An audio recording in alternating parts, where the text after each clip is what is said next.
معلوم ہے پچھلے رکوع میں اللہ نے اصحاب کہف کا واقعہ سنایا کہ جنہوں نے اللہ کی خاطر قربانی دی اور اللہ پہ اعتماد اور توکل کیا تو ناکامیوں کے نقشوں میں بھی اللہ نے ان کو کامیاب کیا۔ کامیابی کی کوئی صورت بنتی نہیں تھی، ہر طرف ناکامی ہی ناکامی تھی، مگر اللہ پہ اعتماد، ان کے زبان سے الفاظ بھی کیسے نکلتے تھے کہ ہمارا رب ہماری رہنمائی کرے گا، اور رب سے دعا مانگتے ربنا ہیئ لنا من امرنا رشدا، اے اللہ تو ہمارے لیے کوئی ہدایت کی صورت پیدا کر دے۔ تو زبان سے بھی اچھے جملے نکال رہے تھے کہ بھئی اللہ مدد کرے گا، اور عملی طور پر بھی قربانی دے رہے تھے۔ تو کیسے ناکامیوں کے اسباب میں اللہ نے ان کو کامیاب کر کے دکھایا ایک معجزاتی طور پر۔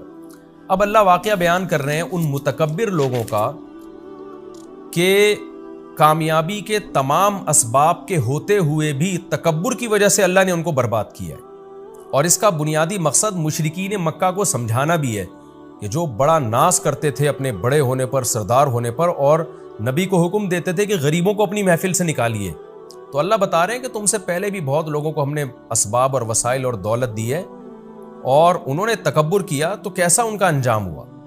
تو تم بھی کبر سے بچو، تکبر سے بچو، اللہ کی طرف نسبت کرو۔ تو پہلے بھی ملحد لوگ گزرے ہیں جو خدا کے منکر تھے، آخرت کے منکر تھے، دولت پہ اور کامیابی کے نقشوں کو دیکھ کر وہ دھوکے میں پڑ گئے اور سمجھنے لگے جیسے ہم یہاں کامیاب ہیں تو ہمیشہ ہم کامیاب ہی رہیں گے۔ اس کے لیے اللہ نے نبی صلی اللہ علیہ وسلم کو حکم دیا کہ آپ ایک مثال بیان کیجئے، وَاضْرِبْ لَهُم مَثَلَ الرَّجُلَيْنِ، آپ ان کے لیے ایک مثال بیان کیجئے دو آدمیوں کی۔ دو دوست تھے یا دو گپ شپ لگانے والے تھے، تو ان میں سے ایک کو اللہ نے بہت مال اور اسباب دیے، دوسرا غریب تھا۔ تو جو دولت مند تھا وہ غریب پر اپنی فوقیت کس طرح سے بیان کرتا تھا، اس پہ کیسے اپنے بھرم میں لینے کی کوشش کرتا تھا اس کو، اور کیسے روب ڈالتا تھا اس کے اوپر۔ اللہ فرماتے ہیں جعلنا لأحدہما جنتین، ہم نے دونوں میں سے ایک کے لیے دو باغ بنائے۔ اب دیکھو اللہ تعالیٰ نے کیسا نظام رکھا ہے، دو باغ تھے تو اللہ ایک مساوات کا نظام چلاتا، ایک کو ایک باغ دے دیتا، دوسرے کو دوسرا باغ دے دیتا۔ لیکن اللہ تعالیٰ کی حکمت ہے کہ کسی کو بہت دولت دے دیتے ہیں، کسی کو بالکل غریب بنا دیتے ہیں۔ اب ایک ہی کو دو باغ دے دیے، دوسرے کے پاس کچھ بھی نہیں ہے۔ جعلنا لأحدہما جنتین من اعناب، انگوروں کے باغ تھے، وحففناہما بنخل، اور باغ بھی ایسے خوبصورت کہ ہم نے کھجوروں کے درختوں سے ان کو ڈھانکا ہوا تھا، اور وجعلنا بینہما زرعا، اور ان دونوں باغوں کے بیچ میں بھی کھیتی تھی اس کی، جو اس کی پیداوار میں اور تجارت میں اضافے کا ذریعہ بنتی تھی۔ کلتا الجنتین آتت اکلہا، دونوں باغ اپنا اکل یعنی اپنا پھل دیا کرتے تھے، وَلَمْ تَظْلِمْ مِنْهُ شَيْئًا، اور اس میں ذرہ برابر بھی کمی نہیں کیا کرتے تھے، بھرپور طریقے سے اپنی پیداوار دیا کرتے تھے، جیسے باغ برکت والے باغ ہوتے ہیں۔ وَفَجَّرْنَا خِلَالَهُمَا نَهَرًا، اور ان باغوں کے بیچ میں ہم نے پانی کا انتظام بھی کیا تھا، نہر تھی، تاکہ باغ کے مالک کو سیراب کرنے میں کوئی دشواری نہ ہو۔ وَكَانَ لَهُ ثَمَرٌ، اور اس شخص کے لیے اس کے علاوہ بھی ثمر تھا، یعنی ان باغوں کے علاوہ بھی اس کی سورس آف انکم تھی، پیسہ تھا اس کے پاس۔ فقال لصاحبہ، اب ظاہر ہے جب باغ بھی پھل دے رہا ہے اور الگ سے تجارتیں بھی چل رہی ہیں اور دوست غریب ملے ہوئے ہیں، تو ظاہر ہے پھر دوستوں پر انسان اپنی دھاک جماتا ہے، روب جماتا ہے، ان پر اپنی فضیلت اور فوقیت شو کرتا ہے۔ تو یہاں بھی ایسا ہی ہوا، یہ تکبر میں آ گیا۔ فقال لصاحبہ، اپنے ساتھ چلنے والے یا بیٹھنے والے کے ساتھ کس سے کہنے لگا، وہو یحاورہ، اور وہ اس سے گپ شپ کر رہا تھا، بات چیت کر رہا تھا، باتیں ادھر ادھر کی ہو رہی تھی تو بیچ میں شو مارنا شروع کر دی۔ انا اکثر منک مالا، میرے پاس پیسے بھی زیادہ ہیں۔ جیسے ہوتا ہے نا شو بازی میں آتے ہیں لوگ ادھر ادھر کی باتیں کرتے ہوئے، کیا کہتے ہیں بھائی ہمارا بڑا بینک بیلنس ہے، وَأَعَزُّ نَفَرًا، اور نفر افرادی قوت بھی میری تجھ سے زیادہ ہے، میرے ملازمین دیکھو، میری اولاد دیکھو۔ پہلے زمانے میں لوگ اولاد کی کثرت پہ ہمیشہ فخر کرتے تھے، بچے زیادہ ہوتے تھے اور شو مارتے تھے، تو چونکہ اولاد کی کثرت کو وہ نعمت سمجھتے تھے۔ آج چونکہ فطرت سے باغی ہو رہی ہے انسانیت، فطرت سے بغاوت ہے کہ خاندانی نظام میاں بیوی کے سیٹ اپ کو چھوڑ کر گرل فرینڈ جو گدھے گھوڑوں کا کام ہے وہ کام شروع کر دیا، اور اس سے زیادہ فطرت کے باغی بنے ہیں تو ہومو سیکچولیٹی کو فروغ دینے کی کوشش کر رہے ہیں، جو مرد مرد سے اور عورت عورت سے۔ اور تو یہ جو نسل روکنا ہے نا کہ بچے کم ہوں تو یہ بھی فطرت سے بغاوت ہے کہ جو چیز آپ کے لیے نعمت تھی، بڑھاپے کا سہارا تھی، اسی کو عذاب سمجھنا شروع کر دیا۔ یہب لمن یشاء اناسا، قرآن کہتے ہیں جس کو چاہتا ہوں بیٹیاں گفٹ دیتا ہوں، گفٹ کا لفظ استعمال کرتا ہے، جس کو چاہتا ہوں بیٹے گفٹ دیتا ہوں۔ تو جو گفٹ تھا اس کو پینلٹی سمجھنا شروع کر دیا۔ یہ سب انسان کے نا بے عقل ہونے کی دلیل ہے کہ سائنسی ترقی تو بہت کر رہا ہے مگر فطرت سے باغی بنتا چلا جا رہا ہے۔ تو وہ فخر کر رہا ہے کہ میرے پاس افراد بھی زیادہ ہیں، اولاد بھی، بظاہر اس سے اولاد ہی مراد ہے، کیونکہ آگے جو اس کے دوست نے جواب دیا نا تو اس کی اولاد کم تھی، تبھی اس نے کہا کہ میری اولاد کم ہے تو اس پہ تو فخر نہ کر کہ تیری اولاد زیادہ ہے۔ وَدَخَلَ جَنَّتَهُ، اور وہ اپنے باغ میں داخل ہوا، وَهُوَ ظَالِمٌ لِنَفْسِهِ، قرآن کہہ رہا ہے اپنی جان پہ ظلم کر رہا تھا وہ، یعنی اسے پتہ نہیں تھا کہ میں جو الفاظ آگے بولوں گا یہ میں اپنا ہی نقصان کر رہا ہوں۔ وہ کیسے اس نے جان پہ ظلم کیا؟ قَالَ مَا أَظُنُّ أَن تَبِيدَ هَٰذِهِ أَبَدًا، اپنے دوست سے کہنے لگا میں نہیں سمجھتا کہ یہ کبھی ہلاک ہوگا، یعنی اسباب پہ نظر کر رہا ہے، جیسے کہ ملحد لوگ کرتے ہیں، ایتھیس لوگ کرتے ہیں، مذہب کے منکر اور جو نام نہاد لبرل ہیں وہ کرتے ہیں، وہ اسباب کو دیکھتے ہیں۔ دیکھیں اصحاب کہف کے بعد یہ واقعہ کتنی زبردست ربط ہے نا آپس میں۔ اصحاب کہف دیکھ رہے ہیں کہ کوئی سبب نہیں ہے، لیکن کیا کہہ رہے ہیں کہ امید ہے کہ ہمارا رب ہمیں ہماری رہنمائی کرے گا، ہمیں اچھا ٹھکانہ دے گا، وہ امید کی باتیں کر رہے ہیں جبکہ اسباب بالکل بھی نہیں ہے۔ تو اور یہ کیا کر رہے ہیں کہ اسباب پہ اعتماد کر کے بیٹھ گئے ہیں۔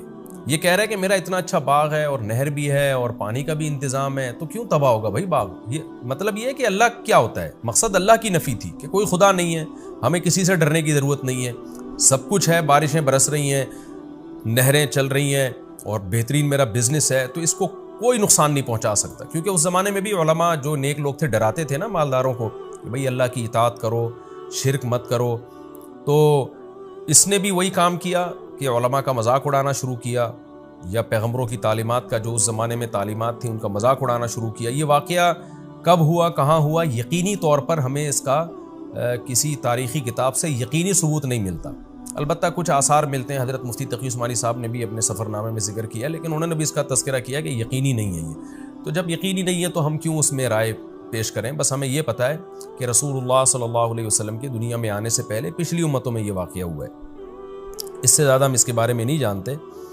تو قال ما اظن ان تبید هذه ابدا، اس نے کہا کہ میں نہیں سمجھتا یہ کبھی ختم ہوگا، لہذا میں کوئی ڈرنے کی، گھبرانے کی، اللہ کے شکر ادا کرنے کی، گناہوں کو چھوڑنے کی، یہ مذہبی اسکالرس کی باتیں، ان بکھیڑوں میں پڑھنے کی ضرورت نہیں ہے۔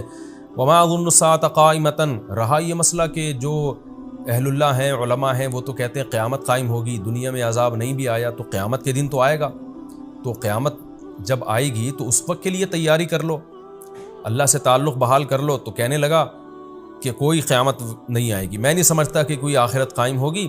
وَلَئِن رُدِدتُّ إِلَىٰ رَبِّي، اور اگر بالفرض میں اپنے رب کی طرف چلا بھی گیا، اللہ نے مردوں کو دوبارہ زندہ کیا، حساب و کتاب کے لیے کھڑا کر بھی لیا، تو یہ مولوی لوگ جہنم میں جائیں گے، مجھے وہاں بھی جنت ملے گی۔ جیسے کہ آج کہہ رہے ہوتے ہیں نا جو علماء سے بغض رکھنے والے لوگ ہیں کہ آخرت بھی انگریزوں کے لیے، کیونکہ وہ ایک نمبر ہوتے ہیں، وہ دیندار ہوتے ہیں، انہوں نے دنیا میں اتنی ترقی کی، تو آخرت بھی انہی کے لیے اگر ہوئی، مسلمان آخرت میں بھی جہنم میں جائیں گے، ان کی حرکتیں دیکھو۔ اس طرح بھی بعض لبرل لوگوں کی سوچ ہے کہ بالفرض اگر آخرت قائم ہوئی تو ہم وہاں بھی پٹیں گے۔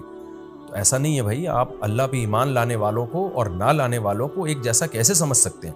تو اس کا بھی یہی خیال تھا، یہ اس زمانے کا ملحد تھا، ایتھیس تھا، تو کہنے لگا اگر بالفرض میں اپنے رب کے پاس گیا بھی، لَأَجِدَنَّ خَيْرًا مِّنْهَا، تو اس سے بہتر باغ میں وہاں پاؤں گا منقلبہ، لوٹنے کے اعتبار سے۔ مطلب یہ کہ میری قابلیت اور اتنا کچھ میں نے اسٹرگل کی، ایمانداری کے ساتھ محنت کر کے میں یہاں تک پہنچا ہوں، تو اس کا مطلب میں ایک اچھا انسان ہوں۔ تو اگر بالفرض قیامت قائم ہو بھی گئی تو جیسے مجھے یہاں بہت کچھ ملا ہے میری محنت کی وجہ سے، تو وہاں بھی لازمی ملے گا مجھے، تو اس لیے اس کے لیے مجھے نماز روزے کی اور توحید کی اور ان سب بکھیڑے میں پڑھنے کی ضرورت نہیں ہے۔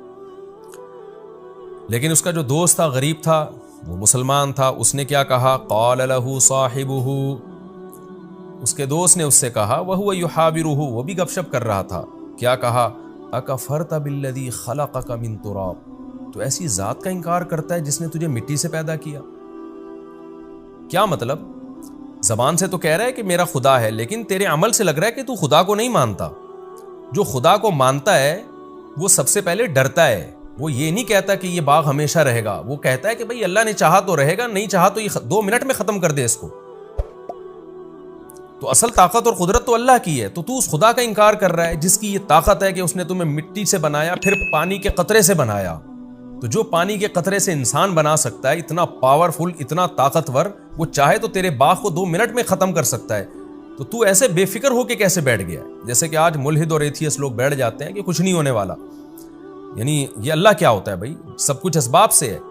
تو بھی اسباب کو دیکھ کر دھوکے میں آ رہا ہے، تو تجھے کیا ہو گیا؟ اکفرت بالذی خلقک من تراب ثم من نطفہ ثم سواک رجلا، پھر اس نے تجھے مرد بنا دیا، انسان بنا کے ماں کے پیٹ سے باہر نکال لیا، جس کی یہ طاقت اور قدرت ہے، اور تو کہہ رہا ہے قیامت بھی قائم نہیں ہوگی۔ تو یہ بھی تو خدا کا منکر ہے، کیونکہ تو خدا کی طاقت کا انکار کر رہا ہے۔ اس لیے کہ جو یہ کہتا ہے نا قیامت قائم نہیں ہوگی، وہ اس لیے یہ کہتا ہے کہ اس کے ذہن میں یہ ہوتا ہے یہ مردے دوبارہ زندہ کیسے ہو جائیں گے؟ اس کا مطلب آپ خدا کے منکر ہو، آپ خدا کی طاقت کا انکار کر رہے ہو۔ تو یہ تمام باتیں خدا کا انکار ہیں۔ ان سب کی ایک ہی دلیل ہے کہ جس نے مٹی سے پانی کا قطرہ بنا دیا اور پانی کے قطرے سے پورا انسان بنا کے ماں کے پیٹ سے باہر لے آیا اور پھر ماں کی چھاتیوں میں دودھ پیدا کر دیا، اب اس کو اپنی طاقت اور قدرت کے لیے مزید کسی دلیل کی ضرورت نہیں ہے۔ لیکنہ اللہ ربی، تو یہ باتیں کر رہے کہ یہ باغ کبھی فنا نہیں ہو سکتا اور قیامت قائم نہیں ہوگی، لیکن میرا یہ کانسیپٹ نہیں ہے۔ میں تو کہتا ہوں اللہ ہے میرا رب، ولا اشرک بربی احدا، میں اپنے رب کے ساتھ کسی کو شریک نہیں کرتا۔ عقیدہ توحید کا قائل ہوں میں کہ سب طاقتیں اسی کے پاس ہیں۔ تو تجھے ہونا یہ چاہیے تھا کہ تو جب باغ میں داخل ہوتا تو یہ کہتا، یہ ایسے جیسے دوست گویا بزبان حال کہہ رہے کہ بھائی تو خدا کی تعریفیں کر کے کہنا کیا چاہتا ہے؟ تو جو کہہ رہے اللہ میرا رب ہے اور میں گویا کفر کر رہا ہوں، تو صحیح طرح بتا تو کہنا کیا چاہتا ہے کہ مجھے کیا کرنا چاہیے؟ اس لیے اگلے جملے میں اس نے یہ کہا وَلَوْلَا إِذْ دَخَلْتَ جَنَّتَكَ، ایسا کیوں نہیں ہوا کہ جب تو اپنے باغ میں داخل ہوا قُلْتَ مَا شَاءَ اللَّهُ، تو کہتا بھائی جو اللہ چاہتا ہے وہ ہوتا ہے۔ تو اللہ نے چاہا مجھے اتنا اچھا باغ دے دیا، اللہ چاہے تو یہ چھین بھی سکتا ہے۔ تو یہ اللہ کی طاقت ہے، یہ میرا کمال نہیں ہے۔ لا قوت الا باللہ، کوئی قوت نہیں ہے مگر اللہ کی طاقت کے ساتھ۔ اللہ کی طاقت ہوگی تو پھر ان قوتوں کا ہمیں فائدہ ہوگا۔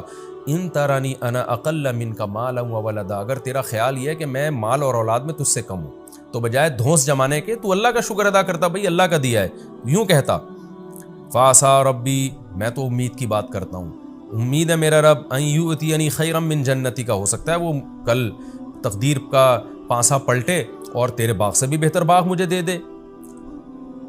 وَيُرْسِلَ عَلَيْهَا حُسْبَانًا مِّنَ السَّمَاءِ، اور تو جو اس طرح کی تکبر والی باتیں کر رہا ہے تو عین ممکن ہے تیرے باغ پہ کوئی آسمانی آفت بھیجے، فَتُصْبِحَ صَعِيدًا زَلَقًا، اور وہ چٹیل میدان بن جائے۔ دیکھیں ناکامی کے نقشوں میں بات کیسی کر رہا ہے، امیدیں والی، کہ میرے پاس کچھ بھی نہیں ہے، آج کسی غریب کو تانا دیں تو وہ پھوٹ پھوٹ کے رونا شروع کر دے گا، لیکن اللہ بتا رہا ہے غریب کو بھی کہ بھائی بات تسلی کی کرو، بھائی اللہ نے دی ہے نا مجھے غربت، تو اللہ چاہے تو 2 منٹ میں مجھے دولت دے سکتا ہے۔ تو وہ غریب بھی چونکہ مسلمان تھا، اہل ایمان تھا، امید کی باتیں کر رہا ہے اور ڈپریشن کو ختم کر رہا ہے، اسٹریس کو ختم کر رہا ہے، تو فوراً کیا کہنے لگا، بھائی اللہ تعالیٰ چاہے تو 2 منٹ میں مجھے اس سے اچھا باغ دے دے، اور تو جو تکبر کر رہا ہے تیرے باغ کو 2 منٹ میں ہلاک کر دے، ختم کر دے۔ او یصبح ماؤہا غورا، اور یہ جو نہروں پہ تو تکبر کر رہا ہے، تیرا پانی زمین میں دھسا دے اور تو اس پانی کو طلب کرنے کی طاقت ہی نہ رکھے۔ وَأُحِيطَ بِثَمَرِهِ، اس نے تو ایسی ایک بات کہہ دی تھی، اللہ کہتے ہیں ہم نے ایسا ہی کیا اور اس کے باغ کو ہلاکت نے گھیر لیا۔ فَأَصْبَحَ يُقَلِّبُ كَفَّيْهِ عَلَى مَا أَنفَقَ فِيهَا، جو کچھ باغ میں اس نے انویسٹ کیا تھا اس پر کف افسوس ملنے لگا، اور وَهِيَ خَاوِيَةٌ عَلَى عُرُوشِهَا، کوئی رات میں آسمانی آفت آئی ہے، صبح اٹھا تو سارا باغ الٹا پڑا ہوا تھا۔ وَيَقُولُ يَا لَيْتَنِي، اور کہنے لگا ہائے کاش، لَمْ أُشْرِكْ بِرَبِّي أَحَدًا، میں اپنے رب کے ساتھ کسی کو شریک نہ کرتا۔ کیا مطلب؟ خالص توحید کا قائل ہوتا۔ خالص توحید یہی ہے کہ ہر چیز اللہ کی طرف مفوض کی جائے۔ وَلَمْ تَكُن لَّهُ فِئَةٌ يَنصُرُونَهُ مِن دُونِ اللَّهِ، اللہ فرماتے ہیں اس کی کوئی ایسی جماعت نہ بنی جو اس کی اللہ کے عذاب سے مدد کر لیتی۔ تو بڑا ناز تھا نا کہ میرے اولاد بھی زیادہ اور میرے پاس افرادی قوت بھی زیادہ۔ وَمَا كَانَ مُنتَصِرًا، اور نہ وہ خود اپنی مدد کر سکا۔ تو یہ اللہ نے واقعہ بیان کیا بتانے کے لیے کہ اپنی دولت پہ، اپنے مال پہ کبھی اتراؤ مت۔ وہی بات ہے جو قرآن میں سورہ معارج میں ہے نا، ان الانسان خلق ہلوعا، انسان جلد باز ہے، اذا مسہ الشر جزوعا، جب مصیبت پہنچتی ہے تو بے چین ہو جاتا ہے، بے صبرا بن جاتا ہے، اور جب خوشی پہنچتی ہے تو اترانے لگتا ہے۔ الا المصلین، سوائے وہ لوگ ان لوگوں کے جو مذہب کو فالو کرتے ہیں، جو نماز پڑھتے ہیں، زکوٰۃ دیتے ہیں، معاہدوں کی پابندیاں کرتے ہیں. وہ کیا ہوتے ہیں کہ وہ ایسے نہیں ہوتے. انہیں جب خوشیاں پہنچتی ہیں اتراتے نہیں ہیں، بلکہ اللہ کی محبت میں ڈوب جاتے ہیں کہ ہمارے رب نے احسان کیا. اور جب کوئی غم پہنچتا ہے تو صبر کرتے ہیں، امید کی باتیں کرتے ہیں. جو اللہ مصیبت پہنچا سکتا ہے وہ مصیبت دور بھی کر سکتا ہے. تو کتنا بہترین سبق ہمیں ان آیات میں ملا ہے. اور اس میں ملحد اور ایتھیس لوگ جو اپنی ترقی پر غیر مسلموں کی سائنسی ترقیوں پہ ناز کرتے ہیں، ان کے لیے بھی عبرت کا سامان ہے کہ آج یہ ترقی ہے، کل یہ تباہ و برباد بھی ہو سکتی ہے. ہم تو ایک بات جانتے ہیں، جس خدا نے پانی سے انسان کو بنایا یہ آٹومیٹیکلی نہیں ہو سکتا، یہ خدا کا کام ہے. اور ایسے سافٹ ویئر ماں کے پیٹ میں انسٹال کر دیے اور اس پانی کے قطرے میں انسٹال کر دیے کہ تھوڑے دنوں میں وہ ناک کان آنکھ دل دماغ جگر بن کے ماں کے پیٹ سے باہر آئے اور پھر چھاتیوں میں فوراً دودھ پیدا ہو جائے. جو خدا یہ کر سکتا ہے تو سب سے اہم ہماری نظر میں اہم یہ بات ہے کہ اس خدا سے تعلق اچھا کیا جائے، اس خدا کو راضی کیا جائے. پھر اگر دنیا میں ناکامی بھی ہے تو یہ ناکامی وقتی ناکامی ہے، یہ حقیقی ناکامی نہیں ہے. اور اس خدا کو ناراض کر کے اگر آپ نے دنیا حاصل کی ہے تو اس زیب و زینت سے قطعاً متاثر ہونے کی بالکل بھی ضرورت نہیں ہے. قرآن بار بار کہتا ہے اللہ کا انکار کرنے والوں کا زمین میں چلنا پھرنا اور لائف کو انجوائے کرنا، اس سے ہرگز دھوکے میں مت آؤ. تو یہ ہمیں اس سے بہت اہم سبق ملتا ہے. اور دونوں واقعات جو اللہ نے ایک ساتھ بیان کر دیے نا، اصحاب کہف کا بھی اور یہ اصحاب باغ کا بھی، تو اس سے ڈپریشن بھی ختم ہوتی ہے انسان کی. کہ آپ ناکامی نظر آ رہی ہے ہر طرف، تو بھائی اللہ تو ہے نا، اللہ سب کچھ کر سکتا ہے. تو جو اللہ تعالیٰ نے ہمیں ڈپریشن اور اسٹریس دور کرنے کے طریقے بیان کیے نا، وہ آج کسی ماہر نفسیات کے پاس نہیں. ہنالک الولایۃ للہ الحق، میرا خیال لفظی ترجمے میں نے شاید یہ والی آیت چھوڑ دی تھی، تو خیر اب کمپلیٹ کر لیتا ہوں. ہنالک کا مطلب ہوتا ہے یہاں، یعنی اس موقع پہ. ولایا مدد کو کہتے ہیں. للہ الحق، اس اللہ کے لیے جو برحق ہے. یعنی ایسے موقع پہ جب اس طرح کی کوئی قدرتی آفت آئے تو مدد اس اللہ ہی کے لیے ہے جو برحق ہے، وہی مدد کر سکتا ہے اگر کرنا چاہے تو. ہوا خیر ثوابا، وہ اللہ بہتر ہے بدلے کے اعتبار سے بھی.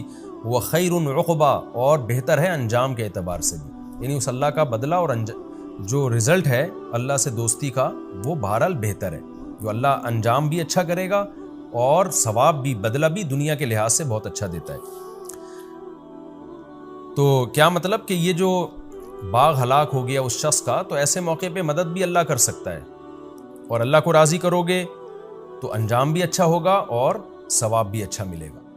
تو چونکہ اس شخص نے اللہ کو راضی نہیں کیا تو اب انجام بھی اچھا نہیں ہے اور حال بھی اچھا نہیں ہے. اللہ نے کیسے باغ کو تباہ و برباد کر دیا. یہ ہمارا رکوع الحمدللہ کمپلیٹ ہو گیا. اس رکوع میں جو ہمیں اسباق ملتے ہیں، ایک تو یہی سبق ملتا ہے کہ تکبر نہیں کرنا چاہیے.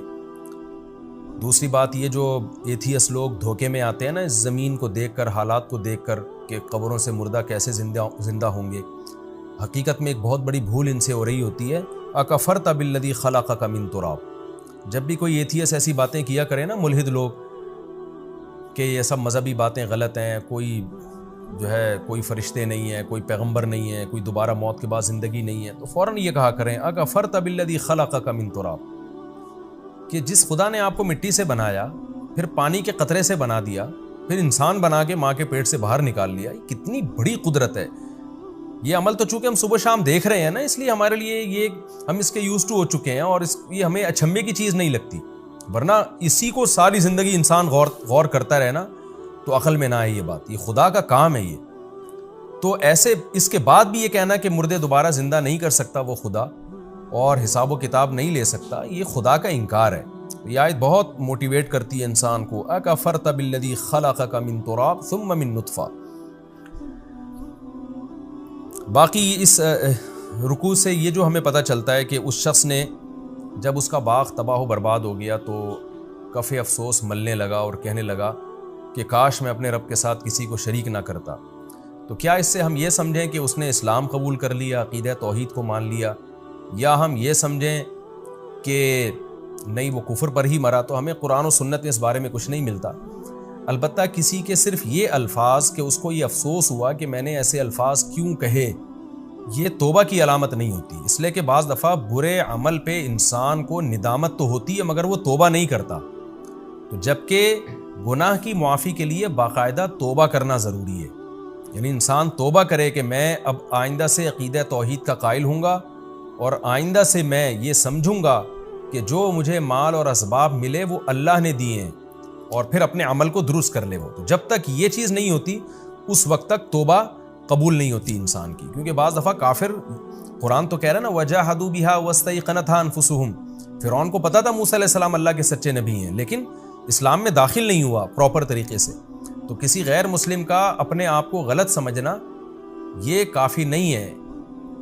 مثال کے طور پر کوئی ہندو یہ سمجھتا ہے کہ بت پرستی غلط ہے، تو اس سے وہ مسلمان نہیں ہو جائے گا، مشرک ہی کہلائے گا جب تک کہ عملی طور پر اس بت پرستی کو چھوڑ نہیں دیتا، اعلان برات نہیں کر دیتا. وہ تو یہاں بھی ایسا ہی ہے کہ اب ہمیں نہیں پتا اس نے توبہ کی یا نہیں کی، کر لی تو اللہ معاف کر دے گا اس کو آخرت میں، اور چاہیں گے تو اللہ دوبارہ دنیا میں بھی باغ دے سکتے ہیں، چاہیں تو نہیں دیں، وہ پھر اللہ کی مرضی ہے. لیکن ہمیں یہ بہرحال پتہ چلتا ہے کہ پہلے زمانے کے کافر لوگوں کو بھی بہرحال احساس ہو جایا کرتا تھا. جب باغ تباہ ہو گیا نا تو اس کو احساس ہوا کہ میں نے غلط کیا. لیکن آج لوگوں کے دل اتنے سخت ہو چکے ہیں کہ آسمانی آفتیں اور عذاب دیکھ کر بھی عبرت حاصل نہیں ہوتی، اور اپنی غلطیوں پر ندامت کے لیے بھی تیار نہیں ہوتے. یہ بھی ایک بہت اہم بات ہے.